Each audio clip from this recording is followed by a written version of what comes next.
Today it is my pleasure and honour to introduce a lovely friend.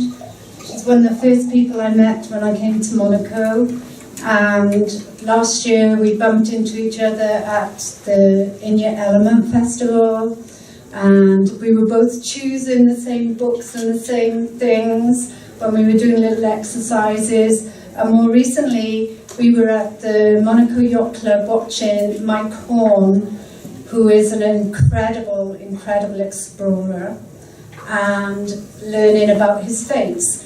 And I am sure we're going to see lots of the lovely Irina Peterson on TV and magazines, because she's recently done an expedition. So she herself is an explorer.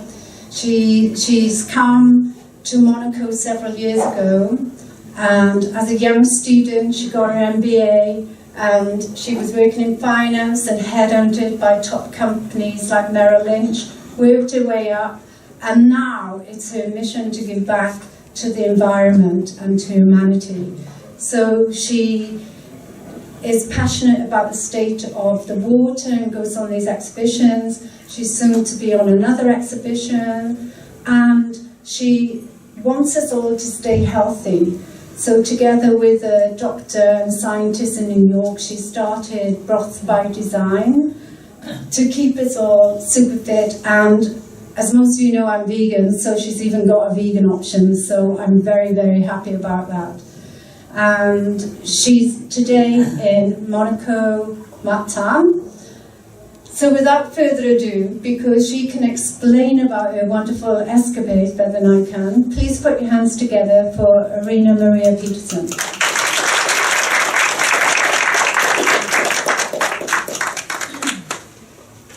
Thank you for such a warm welcome. Thank you, Beverly. Thank you, Kim, for inviting me to be here today, your speaker.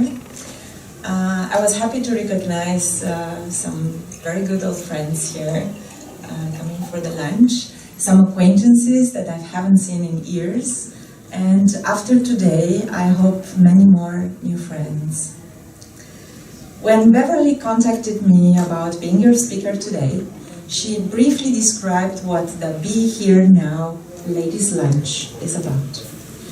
I always wanted to attend a ladies' lunch, and I was so happy to learn that this is so much more than that. It is an empowered group of ladies and inspirational group of wonderful women.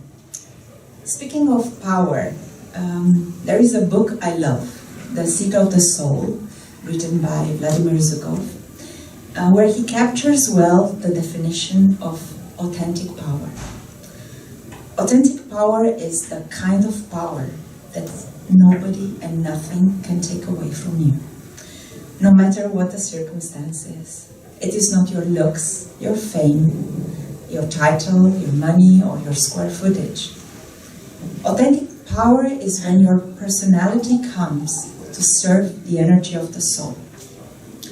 When you are able to align who you are in the world with what you've come for to do, is when your personality serves the soul.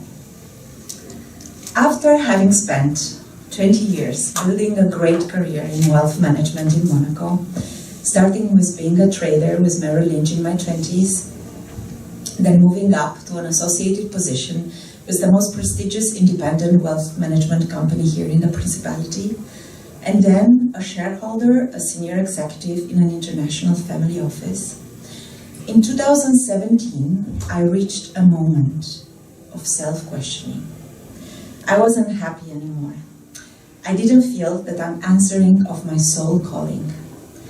Of course, there was a comfortable life, an viable job, but just getting there and achieving wasn't good enough anymore. I questioned this state, and I was fortunate to receive the right messages. So that one day I woke up with a change in my mindset and a paradigm shift. I realized that for me to be happy, I need to be of service. I realized that I need to contribute to something greater than me, concretely, that would bring joy and well-being to others. So I gave myself a bit of time. I went traveling and I was reading. And in one of these travels, it was in New York, visiting my good friend Luisa, who, spoiler alert, is now my business partner. And it was my first Thanksgiving in the United States. And wow, what an incredible, incredible celebration this is. I don't know why we do not have this in Europe. We've imported so many celebrations like Halloween, like Valentine's Day. I mean, I have nothing against them, but why not Thanksgiving? Because it is in the joy of sharing with family, with friends, and with perfect strangers, and being of service for the unfortunate ones, and provide a warm meal. And that's when we got talking. And of course, Luisa was already into this trend of bone broth, and the liquid gold, as we are calling it. I learned with her all the health benefits and, in general, how good it is for our well-being. Bone broth is almost as old as people have tamed fire, and it's in most of the cultures around the world. In Romania, where I grew up, our grandmothers used to boil bones overnight, and then with this thick gelatin, use it as a base to cook nutritious meals in the winter, and also the famous grandma chicken soup. So we've done more research about it, and I've run some numbers, and here my finance background helped me.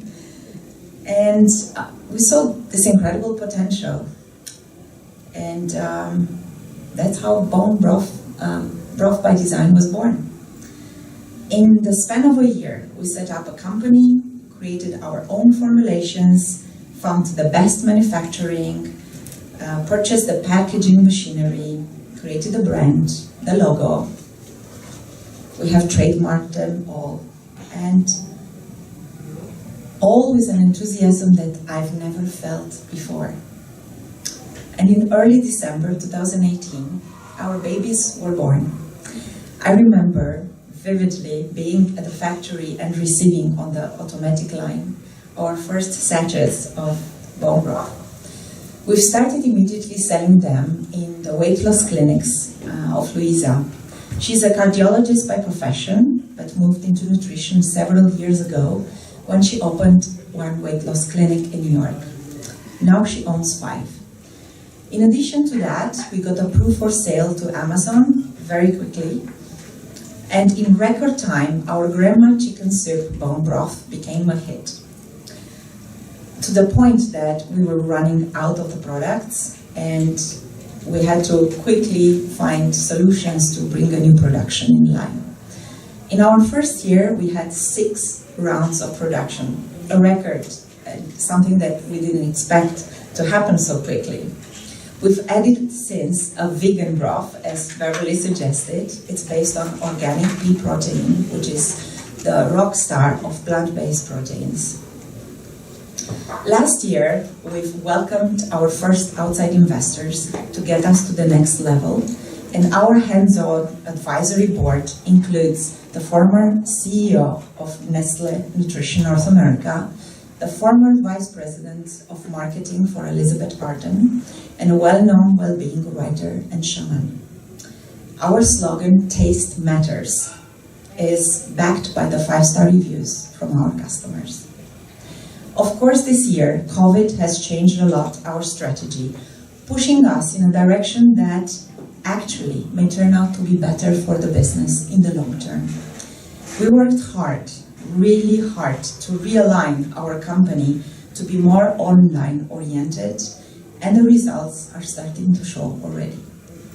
For now, we are only selling in the United States, which is a huge market by any count. But I'm in advanced talk to bring Broth by Design soon to Europe. About the same time, in 2017, that I felt this massive shift in my perception about my presence in this world. I started also getting concerned about the environment. I watched the documentary A Plastic Ocean, and I was shocked. I remember going on panic mode, a guilt trip of all the plastic contribution that I've done to this collective massive problem there is. Every plastic toothbrush that I ever used since I was a child, every package that I threw away, every straw, plastic cup, bottles, balloons, and so on and so on. I was paralyzed. I wanted to do something about it, but I didn't know how. There were too many things that I was doing wrong. I was, and still do, drive a car which is not electric. I'm carnivore, although I try to be responsible about it. I'm still using a lot of stuff that's packed in single plastics because there is no option sometimes. Traveling, burning a lot of carbon around. And here I had another epiphany. I embraced and accepted my imperfection. Imperfection as a human being, and for all the things that I was doing wrong, and decided that instead of focusing on all these actions that were not right about what I was doing, to focus on the little things that I could do. And every time I recycled, every sustainable choice that I started to make, refusing plastic objects or packaging that was not needed, and I started to feel better and better. And that's how I self-proclaim myself an imperfect activist, an imperfect human and an imperfect activist. Start of 2019, a dear friend of mine sent me this link to the Exexpedition page, who was receiving applications for their round-the-world sailing mission researching microplastics in the ocean. I've always loved the ocean. Well, ever since that, growing up in communist Romania, one of the very few bright moments was watching every Sunday morning Jacques Cousteau's documentaries. Although we had a small black and white TV at home, I remember seeing it with vivid colors, all this incredible marine life. And I wanted to grow up and sail and dive and explore its beauty. That's how my love for the ocean was born, and I'm incredibly grateful for getting to live all these dreams. It took about 3 months of tests, including psychological ones, interviews, submission of videos, a motivation letter, until I got the answer. Yes, I was accepted to be part of the Galapagos to Easter Island Exexpedition crew. I learned that there were over 10,000 candidates that postulated to be on that boat. And that also I was the only one chosen from Monaco. Wow, what an honor. Little did I know then that this particular sailing route is one of the toughest on earth. The fact that there are only about 20 vessels a year doing this voyage should have been a warning to me. Looking back, it was the hardest thing that I've ever done, but also the most extraordinary. I spent most of my free time in 2019. Well, when you are a young entrepreneur, there is very little free time anyway. But preparing for this voyage, raising awareness on the plastic pollution problem, and also the mission of Exexpedition, all this group of women that will leave their life, put their life on hold for the duration of any of the voyages around the world to raise awareness against the plastic problem. That's when I also created the Ocean Amazon as an open platform to raise awareness on the plastic pollution, but also to hopefully inspire a new generation, just like Jacques Cousteau did for me. I shared my plans with one of my dearest friends, Irina, and he offered to help me to get together the documentary of this journey.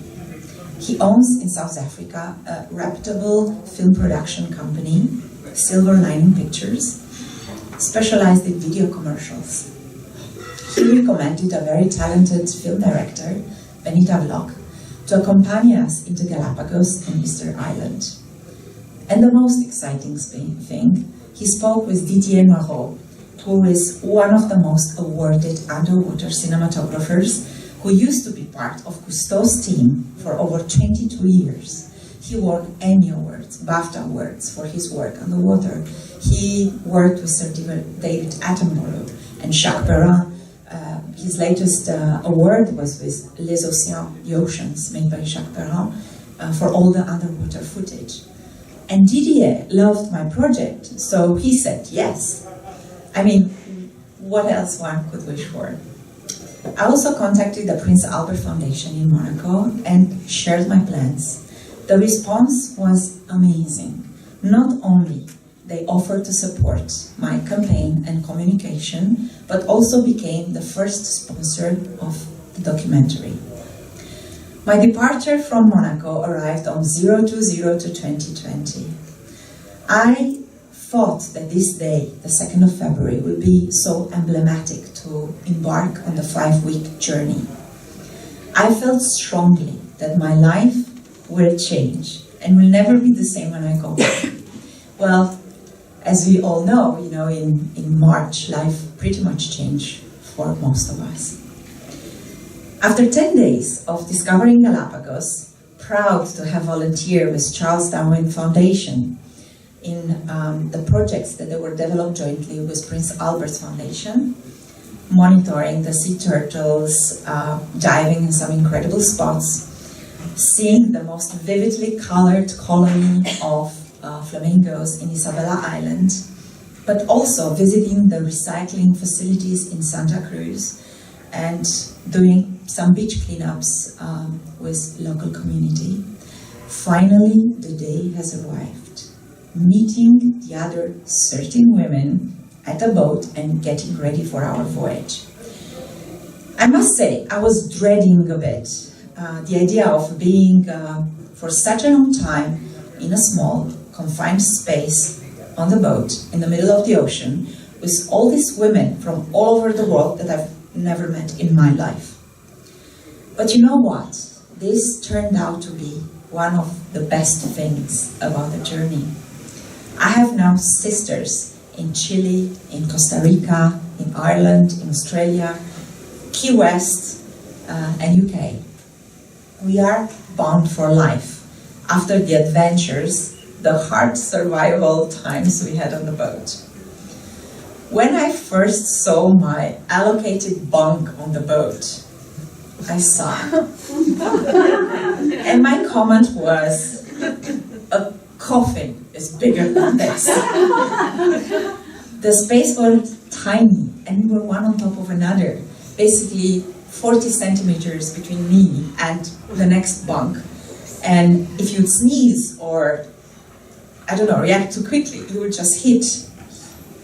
And we all had goosebumps. By the end of a few days, we were just wrong. So we had to kind of slide very, very naturally, which was not natural at all, into this place. So there was no privacy whatsoever, all in an open space and really hot. The conditions were much more Spartan than expected. We never stopped for 20 days or nights to be able to cover over 2,000 nautical miles in the most part of the earth, most remote part of the earth. We never saw another vessel, not even on the radar, for the whole duration of our trip. There were days when we were so far out from any coastline that if something would have happened, it would have taken 4 days to the fastest boat to reach us, providing the boat would have enough fuel. So literally, we were on our own. I know when I first say to people that I've navigated from Galapagos to Easter Island, their first remark is, oh, how beautiful. And, there is a perception, and especially here in Monaco, that such a sail, one imagines a decent accommodation on a beautiful yacht that sails leisurely, and you can take a bit of sun, and you can maybe swim, enjoy this marine life, dolphins jumping around the boat, and, well, it was so far from this, the reality what I lived, much closer to a Marine Army training. The boat was sailing on trade winds inclined on a 30-degree angle. So picture doing everything, and I mean everything, for 20 days like that, but not like static like that. At the same time moving, because the swell in the Pacific, you know, the high tides, I don't know why they call it the Pacific, by the way, as well as the undercurrent that will make you feel as in a washing machine. So for the first 6 days of the trip, I was sick, like you cannot imagine. There were times I wanted to die, and nothing was working. Not the heavy medication that I was given every 4 hours, not the bracelets, the pressure point bracelets, not the homeopathic patches that I had with me, ginger drops, all sorts of remedies, nothing was working. I was sick, and at the same time, I had to be part of my team and do the chores that, you know, we needed to do. We were divided on the boat in teams of 3 to 4, and every 4 hours we had different tasks to do, like navigating the boat, cook one of the meals, clean, conducting the research study, take samples in the ocean, and sleep. Unless we were on the team navigating on the deck, you have to be below. So that made my seasickness even worse. I cannot decide what made me feel more sick, whether when I was laying down in my hot bunk, shaken, you know, violently by the ocean, or when I was cooking for 14 people in this 1 square meter kitchen. And you know, when you're in the kitchen and frying onions and garlic, and or when we were cleaning the toilets. But it was really hard. On deck, we would have to be chained with steel hooks. So that's how potentially danger would be if we would fall in the ocean. It was hard to bathe in the day on the deck because it was so hot. And of course we would love to refresh, you know, with water. But because fresh water was limited, we were producing our own water with the little solar panels and the 2 little turbines on the boat that we were using. We would only be allowed to shower once every 3 days. After finishing the 4 to 8 a.m. shift, which involved navigating the boat and then cleaning while all the other girls were sleeping, cleaning the boat, all included, yeah. So this was kind of a reward to get the shower. Now, on day 6, I really touched a low point. And I realized that if I wanted to go on, something had to change. I started thinking if there is anything that I can control. And the only one thing that I had came to my mind was my breath. This is one thing that I can control. So I started to use some breathing exercises that I learned in Monaco. Beverly participated sometimes in some of the sessions. And I started to use that to calm myself and to comfort, and actually it worked. I started to feel a little bit better, and I said, what else can I do? I started to focus then on all the positive little things that were happening around me, the kindness of my teammates, a beautiful rainbow after the rain, or the magic skyline in the night with the stars, sometimes seeing falling stars. And little by little, focusing on all these little positive things that I could control, I started to feel better and better, to the point that my experience has changed. And I was able to live it to the fullest, this extraordinary experience that I dreamt for like a whole year. And then being able to fully contribute to the team, to the boat, on doing the chores, and really having this reward of camaraderie on the boat. And then came my birthday. At midnight, while I was finishing with my team our watch on deck, navigating the boat, all the girls came up with their headlights shining and singing happy birthday.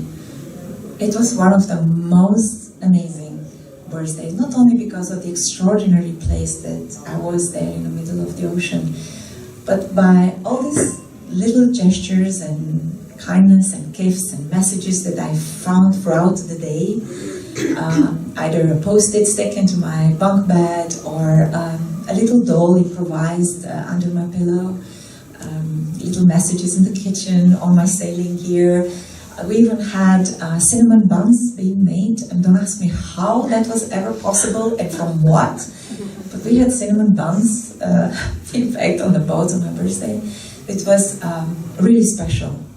And at the same time, I thought also all my dear ones back at home that will think of me on that special day, that will maybe try to call or leave a message, but because, of course, we were in the middle of the ocean and we had no communication whatsoever, I will have to wait another week until we will be on Easter Island, until I will receive them and enjoy them. Well, the next day, we arrived in the South Pacific Gyre, and this was the most awaited time for our research. I don't know if you know, these gyres in the world have created, there are natural currents that act kind of like in a sink when you have different little bits of stuff, and then that current make them to be stuck. That's what happens with these natural gyres that have accumulated incredible masses of plastics.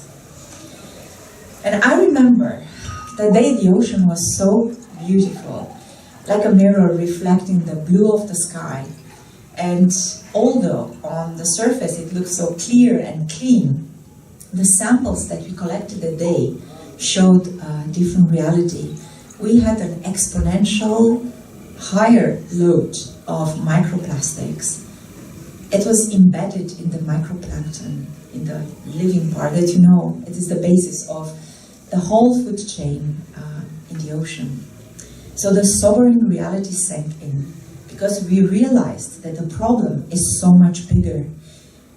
We are not talking anymore just about plastic islands with large pieces of plastic that we could attempt to retrieve. No, we are talking about millions and millions of tiny little bits, microplastics, that are everywhere. We named this the invisible enemy.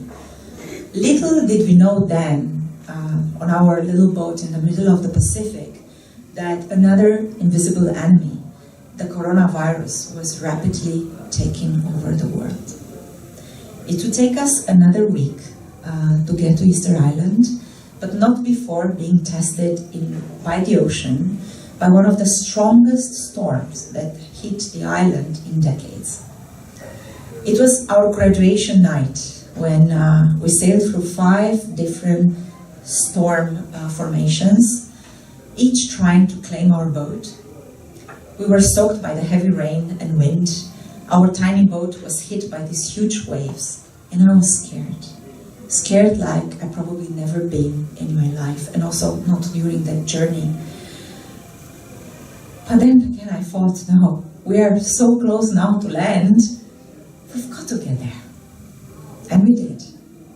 Next morning we arrived in Easter Island, welcomed by the local Rapa Nui and their traditional boats, singing to us and welcoming us to the island.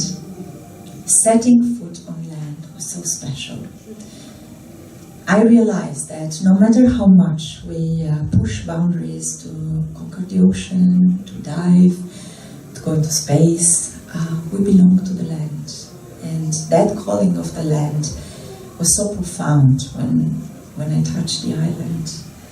It was wonderful also to be able to hug my friend Irina and also the film crew and the other members of Exexpedition who welcomed us. Well, we also learned about the realities on the world and the pandemic that was fast paralyzing humanity.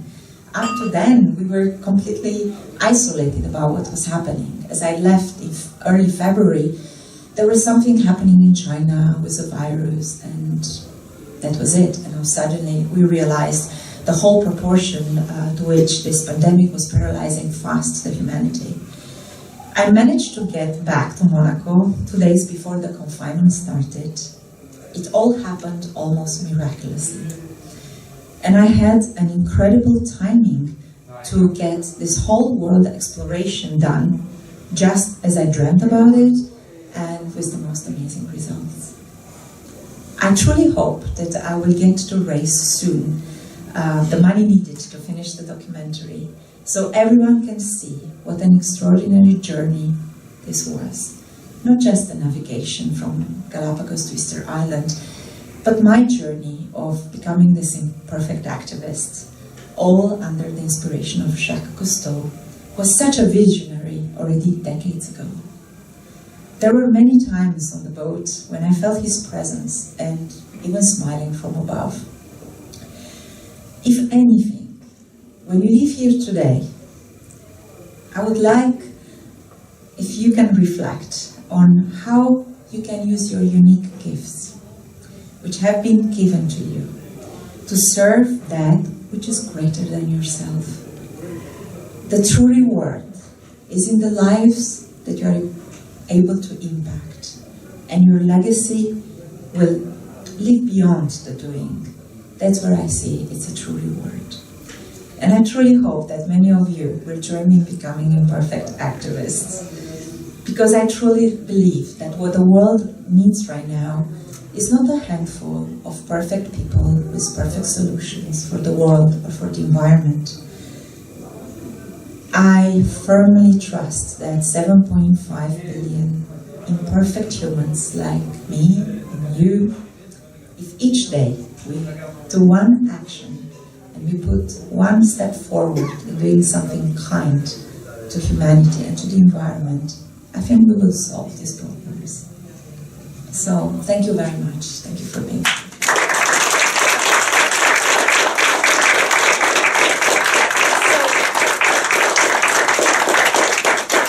Has anybody got questions for our lovely speaker, either on her expedition, her broth venture, and what she's doing next, for example? Please feel free, put your hand up and ask. Just a question. You suffered the first 6 days quite a lot. So how did the other people, the other ladies, manage that? Or did they have also problems? Or in the first couple of days, I thought that I was really the only one that suffered. So I was trying to also keep it away from anybody else, because I was embarrassed. I was like, oh my God, I came here and I've done all this. And I'm navigating and next to all these incredible women, and I'm the weak link. So I tried to hide it for as much as I could. But of course, when you are in such tiny place and confined, that's kind of difficult. And first, the other girls in my team, they were trying to help and cover up for me as much as they could, with the various chores that we did. And then on the third day, the girl from Chile, she admitted that she was suffering as hard as me, and she was also hiding it as much as she could. So we were the most affected. There were, of course, moments in which other girls suffered and they were feeling sick, but I think we were really the ones that we suffered the most. And don't tell me why. I've been sailing here in the Mediterranean for 15 years. I've participated on many regattas and races, and every summer I sailed weeks at a time in Greek islands, so it's not like I didn't set foot on a boat, but I still don't know. Nothing prepared me for that Pacific swell. And if I can describe how is it sailing over there, it's like really being in a washing machine. That's the closest thing I've been.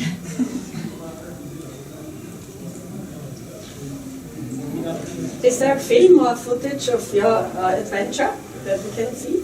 It's a lot of footage. Yeah. A lot of footage that, first of all, the film director has done. They arrived in Galapagos. They spent 2 weeks filming nature there, talking with local people, all also about how the plastic problem affects them, from the youngest kids there to the elderly. She filmed also on Easter Island similar things. The underwater cinematographer, the same, he's been diving in Galapagos and Easter Island. We try to also have footage that would be like time capsules to what Jacques Cousteau done decades ago, because he had a documentary in the Galapagos, a documentary in Easter Island. So we thought this is just so incredible, and we need to capture what happened then, what is now, and all this inspiration that came from him. And of course, there is footage that I've done on the boat and other girls that they have done. Of course, on the boat we were on our own, so it's only our cameras or GoPros that we've done. So there is a huge amount of footage. that is the basis for the documentary that we are trying to put together. For now, we only have an 8-minute teaser, and this one is not really for commercial use or to show to public. It's more like to gather interest from potential companies that can come and sponsor or fundraise with us.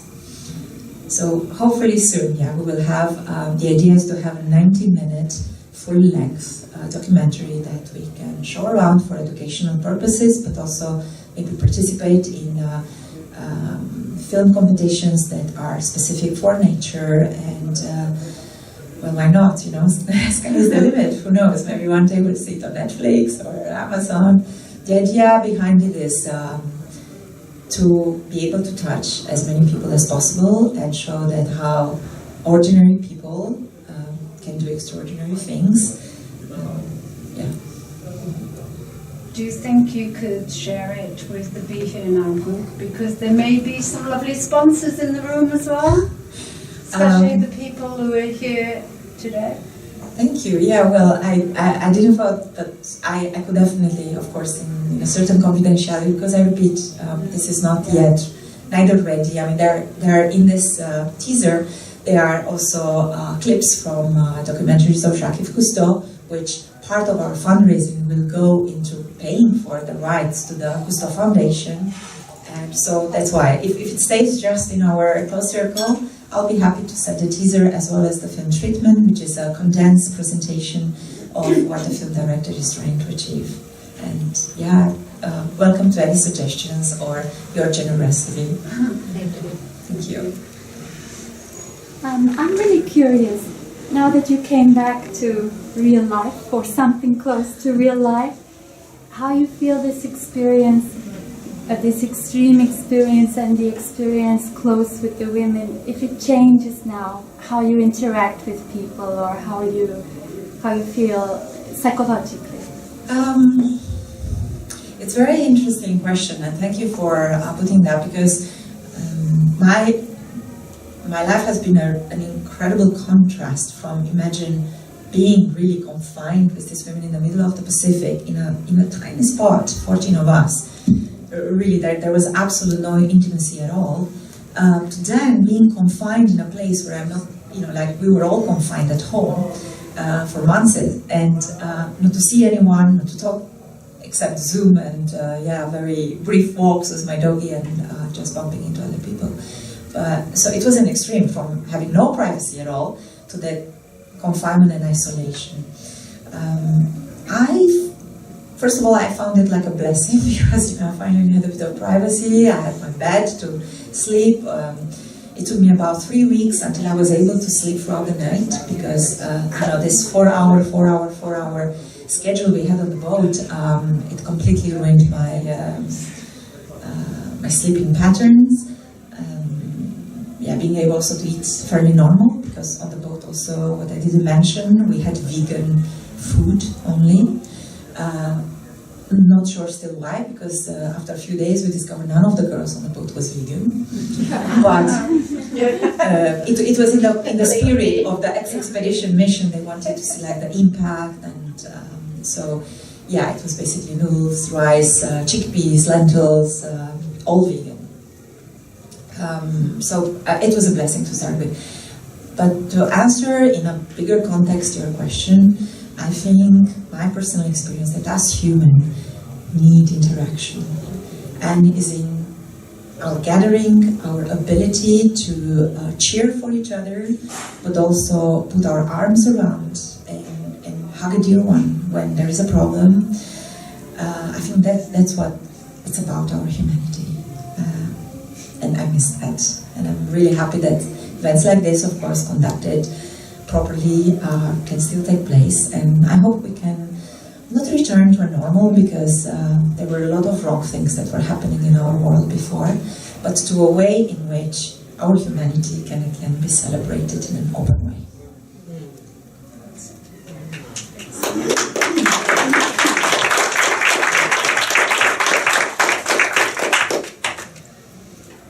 Questions? How many of you sail? Wow, that's a large number. That's a large number. So I take this even more of a compliment for you to be sitting here and to listen to them, because you know, you've experienced the sea and how tricky it can be at times, you know, to be at large. Yeah, an imperfect sailor as well. So thank you again. If there are no more questions, yeah. Could you please tell us about what's happening next? So I brought with me also the Monaco Matin, who very kindly featured a whole page about my upcoming expedition, and also on the bottom just something dedicated to my platform, Ocean Amazon. My next challenge, so when I returned from my expedition, I was contacted by Oceano Scientific, which is an association here in Monaco, and their purpose is to educate as many people about what's happening in the oceans, in the sea, not only with the plastic pollution, but also the contaminants, the chemical substances that are still being thrown at sea. And their mission was to also conduct a number of expeditions. Their upcoming one is a Mediterranean expedition from Monaco to Sardinia, Barcelona, and Barcelona back to Monaco, studying the contaminants, taking samples with scientific on board, men and women this time, some world-famous navigators. The expedition is led by a famous navigator, Ivan Griboval, who has sailed around the world, that did a solo circumventing the world, and a few other quite known figures. And it was an honor when they asked me, first of all, to join Oceano Scientific as a board member and to promote together joint missions, you know, and as well as participating on this expedition. On the second part, I'll be joining the boat in Barcelona and do with them the final third of the trip back to Monaco, where we'll be welcomed by Prince Albert at the Yacht Club of Monaco, arriving, and then hopefully to share with as many people our findings. And I believe you're going to open a shop as well. Well, not quite. The Prince Albert Foundation, they were very happy with the work that I've done in this mission on creating awareness about the problem. They said, well, what's next, Irina? Because now that people become aware and they want to become imperfect activists, they need solutions. And that gave me the idea to create a platform on which to recommend companies that have products and services that are good for the environment. So for everything that we want to replace in our day-to-day life, the plastic bottles of water or drinks, or things at home that you used before with plastics. And I started identifying some of these companies, and their response was wonderful. So I set up a small company in Monaco. I just obtained now the registration for, and it will just be an online platform, basically like blogs, in which I'm recommending these companies. And the Imperfect Activists will have a discount code to be able to buy these products. And then at the same time, these companies will send a small percentage of the sales back to the platform so that it can continue like a business. Wonderful. Thank you. And will you let us know about this company, the name, and how to... Yeah, absolutely. Wonderful. Thank you. Will do. Well, already I have the Ocean Amazon website, and this one continues to be dedicated to the raising of the awareness. And I'm working on it now to include as much as I can from the previous expedition, but also preparing for the ones that I'm going to embark next week. And then once you are ready to take the Imperfect Activist Pledge, normally you should be directed to the new website, which is not yet ready. I'm working on that, but it will be imperfectactivist.com or something on these guidelines. And even thinking to create a capsules of objects with some of these companies, let's say a mug that has the hashtag Imperfect Activist, or a t-shirt, or a cap. So that's the idea behind it, and I'll be happy to put forward to your group. Thank Thank you. Thank you. And also, because there's many sailors here in the room, if they wanted to apply for joining one of the expeditions, would that be possible or not? Of course, this is such an incredible experience, and I recommend that it will be possible. Again, for now, unfortunately, because of the whole COVID, the boat is now in Tahiti. They managed to have one more round of ladies, so taking the boat from Easter Island to Tahiti. But what happened then, it was disastrous. So when you think some of the girls, especially, I'm giving always the example, Australian girl. So when they set foot in Tahiti, they were taken straight to a hospital where they stayed in quarantine for 2 weeks. So imagine after also having an 18-day voyage, being in a Tahiti hospital for 2 weeks in quarantine, and then being taken straight to the airport. She arrives in Sydney, in Australia, and then she's put again for 2 weeks in confinement in a hotel. So this being terrible. So that's why I said almost miraculously I managed our voyage not to succeed before the whole confinement started. Now the boat froze their program for a year. So of course all the candidates that were already accepted, now they have to postpone these voyages for another year, and God knows when it will be again possible. As far as I knew, there were still open some legs of the round the world trip in what was before 2022, which now will be 2023. But the best is to check on the Exexpedition page, because I think they also try to see how everything will be feasible, logistics-wise, to accommodate people to go on the boat. Thank you very much.